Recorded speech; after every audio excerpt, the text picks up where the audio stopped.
ढग किंवा मेघ म्हणजेच क्लाउड्स हा एक सांद्रीभवनाचा प्रकार आहे. भूपृष्ठालगतची बाष्पयुक्त हवा तापते, प्रसरण पावते, हलकी होते आणि वर जायला लागते. हवा वर जाताना या हवेचं तापमान कमी होत जातं. तापमान कमी होत गेलं की बाष्पधारण क्षमता सुद्धा कमी होत जाते आणि मग विशिष्ट उंचीवर गेल्यास त्या हवेचं तापमान इतकं कमी होतं की आता तिची बाष्पधारण क्षमता कमी होते आणि जेवढं बाष्प आहे तेवढी बाष्पधारण क्षमता निर्माण झालेली आहे. त्या उंचीवरच्या त्या तापमानाला आपण काय म्हणणार? दवांक तापमान. या तापमानाला हवा काय झाली? बाष्प संपृक्त झाली. म्हणजे त्या हवेची रिलेटिव्ह ह्युमिडिटी काय झालेली आहे? 100% झालेली आहे. जर त्यानंतर ही हवा आणखी वर गेली तर काय होणार आहे? त्या हवेमध्ये अतिरिक्त बाष्पाची निर्मिती होते, अतिरिक्त बाष्प निर्माण होतं. त्या अतिरिक्त बाष्पाचं होणार सांद्रीभवन, जलबिंदू निर्माण होतात आणि हे जे काही जास्तीचं बाष्प आहे त्यापासून निर्माण झालेले जलबिंदू किंवा हिमकण यांच्या समुच्चयालाच आपण काय संबोधतो? ढग. जर वातावरणामध्ये तपांबरामध्ये ढगांची निर्मिती झाली तरच वृष्टी होऊ शकते. क्लिअर? मेघांशिवाय पर्जन्य प्राप्त होऊ शकत नाही, हे कायम लक्षात ठेवा. सममेघरेषा ढगांच्या आच्छादनासंदर्भात हा एक मुद्दा आहे. सममेघरेषा आयसोनेफ्स, an equal degree of cloudiness on the maps. समान मेघ आच्छादन असणारी ठिकाणे नकाशावर एका रेषेने जोडल्यास त्या रेषेला आपण काय म्हणतोय? सममेघ रेषा असं संबोधतो. हे नीट लक्षात ठेवा. आयसोनेफ्स, जसं आपण आयसोथर्म, आयसोबार बघितलं तसाच हा मुद्दा आहे. या ढगांचं आंतरराष्ट्रीय पातळीवर वर्गीकरण केलेलं आहे. 1890 साली आंतरराष्ट्रीय ऋतुविज्ञान परिषदेत समुद्र सपाटीपासून किती उंचीवर ढग आहे, शब्द लक्षात घ्या, समुद्र सपाटीपासूनची उंची आणि आकृती यांचा विचार करून ढगांचे एकूण 10 प्रकार पाडलेले आहेत की जे 10 प्रकार 4 गटात वर्गीकृत केलेले आहेत. त्याचा आपण आढावा घेऊया वेगात. अ गटातील मेघ हे काय झाले? अति उंचीवरील वेग सुमारे 5 ते 13 किलोमीटर. म्हणजे कसं बघा, हे समजा आपलं भूपृष्ठ आहे, इथे उंची 0 किलोमीटर, आपण वर गेलो 1 किलोमीटर, 2 किलोमीटर, 3, 4, 5. या 5 किलोमीटर उंचीपासून ते 13 किलोमीटर उंची या टप्प्यामध्ये निर्माण होणारे ढग या गटात जाणार आहेत. या मेघांना आपण काय म्हणतोय? सिरस मेघ, सिरो क्युम्युलस मेघ आणि सिरो स्ट्रॅटस मेघ. या गटातील सर्व ढगांची प्रकाराची सुरुवात, त्या शब्दाची सुरुवात सिर सिर सिर या शब्दाने होते. हे नीट लक्षात घ्या. सिरस मेघ हे काय? हिमकणांनी युक्त आहेत. पिंजलेल्या कापसाप्रमाणे ते नाजूक पांढरे आणि रेशमासारखे दिसतात. सिरो क्युम्युलस काय?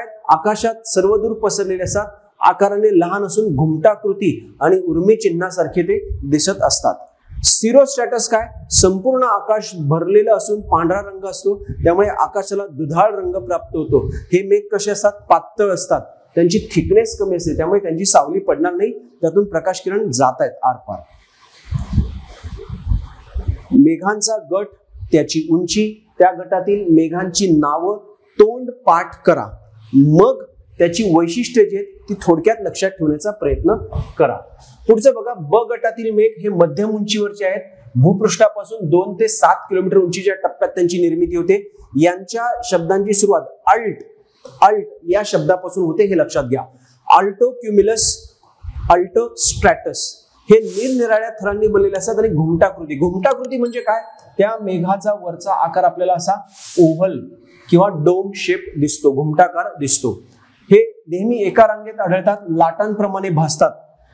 त्यानंतर अल्टोस्ट्रॅटस जे आहेत हे राखाडी करड्या निळसर रंगाचे असतात. यांची रचना तंतूसारखी असते आणि ते दाट असतात. त्यानंतर तिसरा गट बघा, क गटातील मेघ हे कमी उंचीवरील मेघ आहेत. सुमारे 2 किलोमीटर उंचीपर्यंत, म्हणजे भूपृष्ठापासून 2 किलोमीटर उंचीपर्यंतच्या टप्प्यामध्ये हे निर्माण झालेले असतात. यांच्या शब्दाची सुरुवात बघा स्ट्रॅटो या शब्दाने होते. यामध्ये पण तो शब्द आहे, पण तो दुसऱ्या मधल्या ठिकाणी येतोय. स्ट्रॅटो क्युम्युलस, स्ट्रॅटस आणि निम्बोस्ट्रॅटस. अवाढव्य गोल आकाराचे किंवा गुंडाळीसारखे आपल्याला राखाडी रंगाचे हे ढग दिसतात. स्ट्रॅटस मेघ हे भूपृष्ठापासून कमी उंचीवर असतात आणि अनेक थरांच्या स्वरूपात असतात. निम्बोस्ट्रॅटस हे एक महत्वाचं आहे, अतिशय दाट बेढप आकाराचे आणि भूपृष्ठाजवळ असणाऱ्या या मेघांना आपण काय म्हणतोय, निम्बोस्ट्रॅटस. याच्यापासून काय होत असतं, सतत भरपूर पर्जन्य किंवा हिमवृष्टी होत असते. हा मुद्दा महत्वाचा आहे या ढगाबाबत. निम्बोस्ट्रॅटस उन्हाळ्यामध्ये बघा कधी कधी अचानक ढग दाटून येतात, संध्याकाळच्या वेळेस काळकुट्ट होतं आकाश आणि 2-4 तास मुसळधार पाऊस पडतो, कधी कधी गारा सुद्धा पडतात. त्याला जबाबदार कोण असतात, हे ढग असतात. त्यानंतर बघा ड गटातील मेघ हे उभ्या विस्ताराचे असतात, अर्धा किलोमीटर ते 10 किलोमीटर. म्हणजे हे झालं भूपृष्ठ, या भूपृष्ठाच्या वर आलो आपण, अर्धा किलोमीटरची उंची आणि ही 10 किलोमीटरची उंची. या उंचीमध्ये हे असे उभे पसरलेले असणार आहेत. क्लिअर. उभ्या विस्ताराचे मेघ यांची सुरुवात क्युम या शब्दापासून होते. क्युम्युलस मेघ आणि क्युम्युलो निम्बस मेघ. उभ्या आकाराचे जास्त जाडीचे दाट मेघ यांचा वरचा भाग कसा आहे, घुमटाकार आहे. क्युम्युलो निम्बस उभ्या विस्तार खूपच असणाऱ्या आणि आकाराने अवाढव्य असणाऱ्या मेघांना आपण म्हणतोय क्युम्युलो निम्बस. यांच्यापासून खूप पर्जन्य पडतं, शिवाय गडगडाट व विजांचा लखलखाट होऊन कधी कधी गारा पडतात. जसं मगाशी आपण यांच्याबद्दल म्हणालो तसाच मुद्दा इथे आहे. जे काही अभिसरण पर्जन्य होतंय की ज्यामध्ये हवेचा एक अभिसरण प्रवाह निर्माण होतो, हवा अति उंच जाते, मग गारांची निर्मिती होते आणि मुसळधार पाऊस गारा पडतात. त्या कोणत्या ढगांमुळे पडतायत, त्या पडतायत क्युम्युलो निम्बस या उभ्या विस्ताराच्या ढगांमुळे. सो ढगांचे हे जे 10 प्रकार आपण 4 गटामध्ये वर्गीकृत केले, त्या गटाचं वैशिष्ट्य, कोणत्या उंचीच्या ढगांना काय नाव आहे, त्या गटामध्ये कोणते ढग आहेत आणि त्या प्रत्येक ढगाची वैशिष्ट्य काय, हे तोंडपाठ करा. पुस्तकामध्ये हे तुम्हाला चार्ट स्वरूपात सुद्धा दिलेलं आहे आणि आणखी काही फॅक्च्युअल इन्फॉर्मेशन त्या ढगाबद्दल दिलेली आहे. जमल्यास ती माहिती पाठ करा. UPSCने बऱ्याचदा यावर प्रिलिम मध्ये प्रश्न विचारलेले आहेत, MPSC सुद्धा यावर प्रश्न विचारू शकते.